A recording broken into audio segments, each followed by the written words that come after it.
हे नवीन सरकार आल्यापासून पनवती लागली. माझा प्रश्न अजित पवारांना सुद्धा आहे.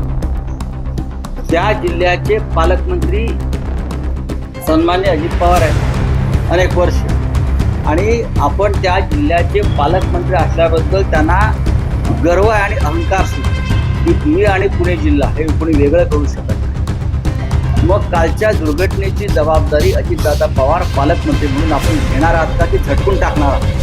मंजूर झालेले पैसे गेले कुठे?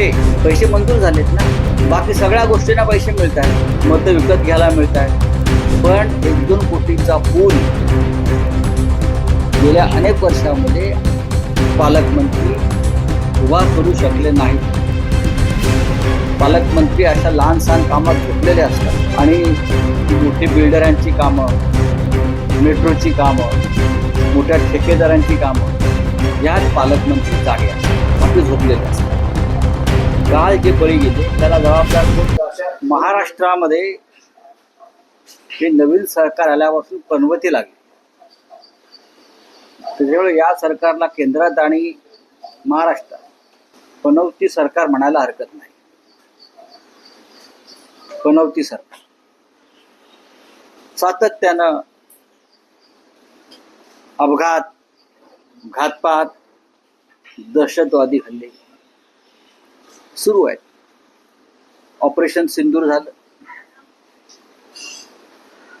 त्यात पोचला 17 लोक मारले गेले. त्याच्या आधी पहलगाव झालं, त्यात 26 महिलांचं सिंदूर पुसलं, उजाडलं. अहमदाबादला एक भयानक असा विमान अपघात झाला, तो आता अपघात की आणखी काय याचा तपास सुरू राहील.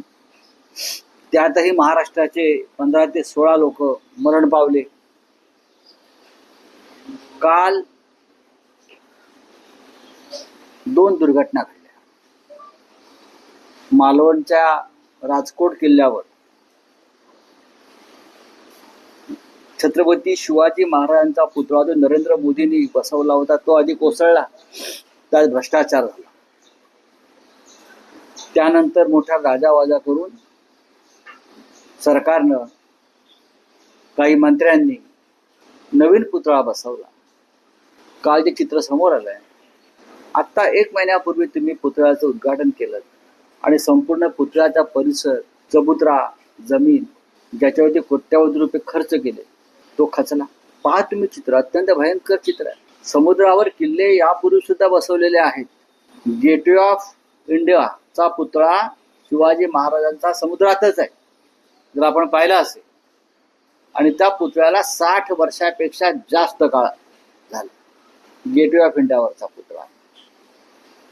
तसं पाहिलं तर शिवतीर्थावरच्या पुतळ्याजवळ सुद्धा समुद्रच आहे. हे सगळे पुतळे सुरक्षित आहेत कारण त्यात भ्रष्टाचार झाला नाही. पण मालवणच्या पुतळ्यामध्ये पुन्हा एकदा भ्रष्टाचार झाला का? हा, ते पैसे कुठे वळवले का?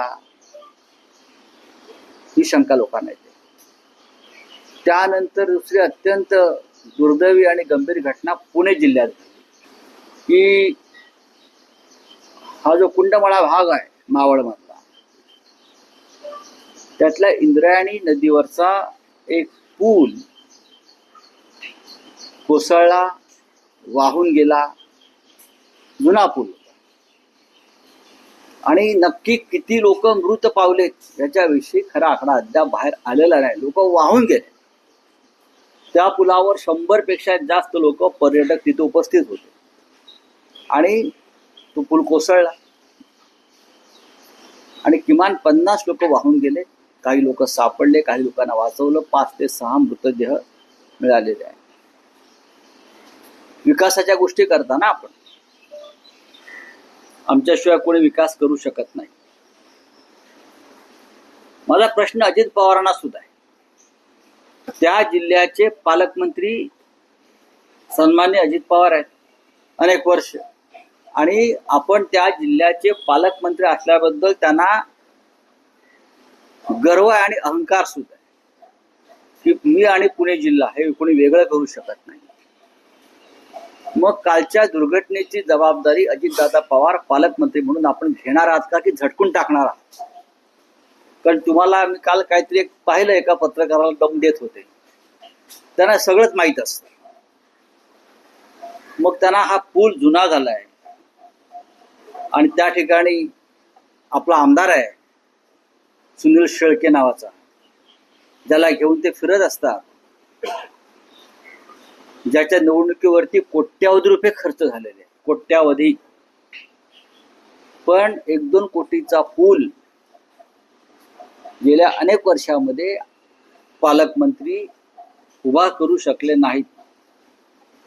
पालकमंत्री अशा लहान सहान कामात झोपलेले असतात आणि ती मोठी बिल्डरांची कामं, मेट्रोची कामं, मोठ्या ठेकेदारांची कामं, यात पालकमंत्री जागे असतात, बाकी झोपलेले असतात. काल जे बळी गेले त्याला जबाबदार कोण?